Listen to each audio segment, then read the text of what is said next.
Desktop environment objectives. इस lesson में आप पढ़ेंगे कि आइकॉन्स क्या होते हैं और ये किस तरह इस्तेमाल होते हैं। किस तरह आइकॉन्स को डेस्कटॉप पर मूव कर सकते हैं।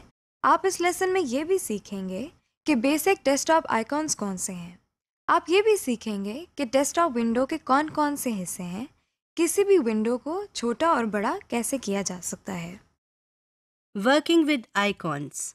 आइए अब हम डेस्कटॉप पर बने हुए आइकॉन्स को तफसील से देखते हैं। ये तो आप जानते ही हैं कि किसी भी आइकॉन पर क्लिक करने से वो आइकॉन सिलेक्ट हो जाता है। लेकिन अगर हमने किसी आइकॉन को उसकी जगह से हिलाकर दूसरी जगह ले जाना हो तो हम क्या करें? ऐसा करने के लिए माउस पॉइंटर को हम आइकॉन के ऊपर लेकर जाएंगे। देखिए, अब हमने माउस का लेफ्ट बटन दबाया है। अब इसे दबाए हुए हम आइकॉन को ड्रैग करते हुए डेस्कटॉप के दूसरे हिस्से पर ले जा रहे हैं। इस तरह हमने आइकॉन को एक जगह से दूसरी जगह मूव किया है। अब हम कुछ डेस्कटॉप आइकॉन्स की पहचान कर लेते हैं। डेस्कटॉप पर आप कंप्यूटर का आइकॉन देख सकते हैं। इस आइकॉन में एक कंप्यूटर बना हुआ है। आमतौर पर ये आइकॉन सिर्फ कंप्यूटर के लिए इस्तेमाल होता है। इसमें हम अपने कंप्यूटर में मौजूद हर डिवाइस का पता चला सकते हैं और उसको बआसानी इस्तेमाल भी कर सकते हैं। असल में कंप्यूटर का आइकॉन पूरे कंप्यूटर को यूज करने के काम आता है। Recycle bin. डेस्कटॉप पर ही हमारे सामने एक और आइकॉन है जिसके नीचे रिसाइकल बिन लिखा हुआ है। ये तो आप जानते ही हैं कि बिन का मतलब टोकरी है और रिसाइकल का मतलब है किसी चीज़ को दोबारा इस्तेमाल के लायक बनाने। यानी अगर कोई चीज़ ज़ाया हो चुकी है तो उस चीज़ को दोबारा इस्तेमाल के लायक बनाना। इसीलिए रिसाइकल बिन वो जगह है जहाँ ऐसी फाइल्स वगैरह रखी जाती हैं जिनको बाद में भी इस्तेमाल करना पड़ जाए मगर जिनकी फ़िलहाल ज़रूरत ना हो। यानी ये रिसाइकल बिन हमारे लिए एक रद्दी की टोकरी की मानंद है। जब कोई फाइल या फोल्डर डिलीट करते हैं तो वो रिसाइकल बिन में जाती है और हम उसे रिकवर भी कर सकते हैं। अगर हम अपने कंप्यूटर से किसी फाइल को निकालना या मिटाना चाहते हों यानी डिलीट करना चाहते हों और हमें ये मालूम ना हो कि उस फाइल की हमें बाद में ज़रूरत होगी या नहीं, तो हम उस फाइल को डिलीट करते हैं और कंप्यूटर खुद ब खुद उस फाइल को रिसाइकल बिन में डाल देता है ताकि अगर बाद में हमें उस फाइल की ज़रूरत पड़े तो हम रिसाइकल बिन से उस फाइल को निकाल सकें। आप सोच रहे होंगे कि हम बार बार फाइल का लफ्ज़ इस्तेमाल कर रहे हैं। फाइल क्या होती है ये हम आपको थोड़ी देर में बताते हैं। हम अपने डेस्कटॉप पर किसी आइकॉन को सेलेक्ट करते हैं और कीबोर्ड से डिलीट का बटन दबाते हैं। कंप्यूटर आपसे पूछता है कि क्या वाकई आप इस फाइल को डिलीट करना चाहते हैं। फाइल को डिलीट करने के लिए हम यस पर क्लिक करते हैं। आप देख सकते हैं कि रिसाइकल बिन के आइकॉन में कुछ कागज बने हुए हैं। अब हम रिसाइकल बिन पर डबल क्लिक करते हैं।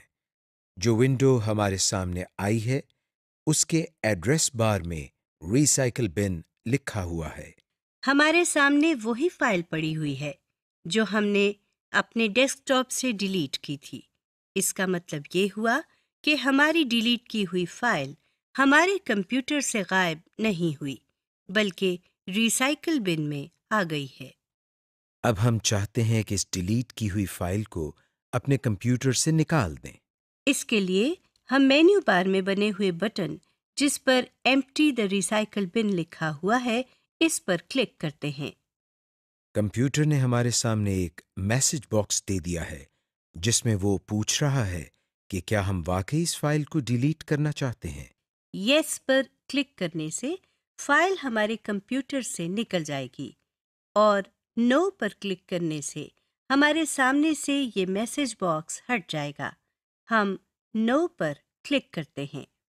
अब हम देखते हैं कि अगर हम इस फाइल को वापस वहीं ले जाना चाहते हैं जहां से हमने इसको डिलीट किया था तो इसके लिए हमें क्या करना चाहिए।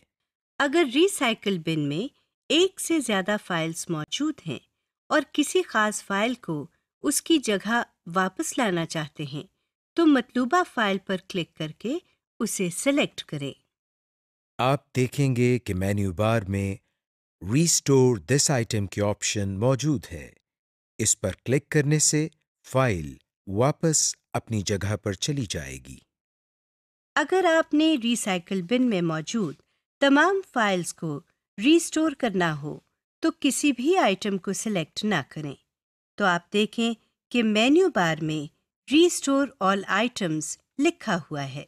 इस पर क्लिक करने से रिसाइकल बिन में मौजूद तमाम फाइल्स अपनी पहली वाली पोजीशन पर ले जा सकते हैं, जहां से हम इन फाइल्स को दोबारा एक्सेस कर सकते हैं। जब हम रिसाइकल बिन को बंद करके वापस अपने डेस्कटॉप पर आए हैं तो जो फाइल हमने डिलीट की थी वो हमारे सामने पड़ी है। Directory tree. अब हम फोल्डर्स के बारे में कुछ मज़ीद तफसीलात जानते हैं। इसके लिए हम रोज़मर्रा की एक मिसाल लेते हैं। रोज़मर्रा ज़िंदगी में हम तमाम काम कागज़ों पर करते हैं और फिर उन कागज़ात को महफूज रखने के लिए हम उनको फाइल्स में डाल कर रखते हैं, और फाइल्स को महफूज रखने के लिए हम किसी दराज या अलमारी में रखते हैं। बिल्कुल इसी तरह हम कंप्यूटर पर भी अपने किए हुए काम को फाइल्स की शक्ल में महफूज करते हैं और फिर फाइल्स को फोल्डर्स में डालकर रखते हैं। मिसाल के तौर पर अगर हमारे पास कुछ कागज़ात हों जिनमें हमारे अखराजात यानी एक्सपेंसेस के बारे में कुछ तफसीलात लिखी हों, तो हम उन कागज़ात को एक फ़ाइल में डालकर रखेंगे और इस फ़ाइल का नाम एक्सपेंसेस रखेंगे। इसी तरह अगर एक फ़ाइल हमारी आमदनी यानी इनकम के बारे में है तो हम उस फ़ाइल का नाम इनकम रखेंगे। ये भी हो सकता है कि जिस दराज या फाइल में हमने ये रखा है उस दराज का नाम फाइनेंसेस रख दें, ताकि बहुत सारे दराजों में से हमको मालूम हो कि किस दराज में एक्सपेंसेस और इनकम की फाइल्स मौजूद हैं। इसी तरह अगर हमने किसी दराज या अलमारी से कोई फ़ाइल निकालनी हो तो पहले हम अलमारी खोलते हैं, फिर दराज खोलते हैं, फिर बहुत सारी फाइल्स में से अपने काम की फ़ाइल निकालते हैं। यानी अगर हम फाइनेंस के फोल्डर में से एक्सपेंसेस की फ़ाइल निकालना चाहते हों तो पहले हम फाइनेंसेस की दराज खोलेंगे, फिर एक्सपेंसेस की फ़ाइल निकालेंगे। इसी तरह कंप्यूटर में भी पहले हम फोल्डर्स खोलते हैं, फिर उसके अंदर मौजूद काफ़ी फाइल्स में से अपनी काम की फ़ाइल निकालते हैं। इसी तरह जब हम बहुत सारे फोल्डर्स के ज़रिए किसी फ़ाइल तक पहुंचते हैं तो हम एक पूरा पाथ इस्तेमाल करते हैं, यानी हम एक रास्ते के ज़रिए उस फाइल तक पहुंचते हैं। कंप्यूटर की ज़ुबान में भी इस इस्तेमाल किए गए रास्ते को पाथ कहा जाता है। अब हम देखते हैं कि किसी फ़ोल्डर के अंदर अगर मज़ीद फ़ोल्डर्स हों और उन मज़ीद फ़ोल्डर्स के अंदर कुछ और फ़ोल्डर्स हों तो हम किस तरह उन तमाम फ़ोल्डर्स को एक ही जगह पर देख सकते हैं। हम आपको विंडोज़ एक्सप्लोरर के बारे में भी बताते हैं। विंडो एक्सप्लोरर को फाइल एक्सप्लोरर भी कहा जाता है। ये माइक्रोसॉफ्ट विंडो के अंदर पहले से ही दी गई यूटिलिटी है, जहां हम अपने कंप्यूटर में मौजूद किसी भी फाइल या डायरेक्टरी पर मुख्तलिफ काम कर सकते हैं। इसके लिए हम दोबारा कंप्यूटर के आइकॉन पर क्लिक करते हैं। हमारे सामने कंप्यूटर की विंडो ओपन हो गई है। इसमें आप देख सकते हैं कि विंडो के बाएं तरफ एक पैन है जिसमें इस कंप्यूटर की अहम डायरेक्टरीज और फोल्डर्स को दिखाया गया है। इन डायरेक्टरीज या फोल्डर्स में से अगर किसी पर क्लिक करें तो इस विंडो के दाएं तरफ बने हुए इस बॉक्स में इस डायरेक्टरी के आइटम्स आ जाते हैं।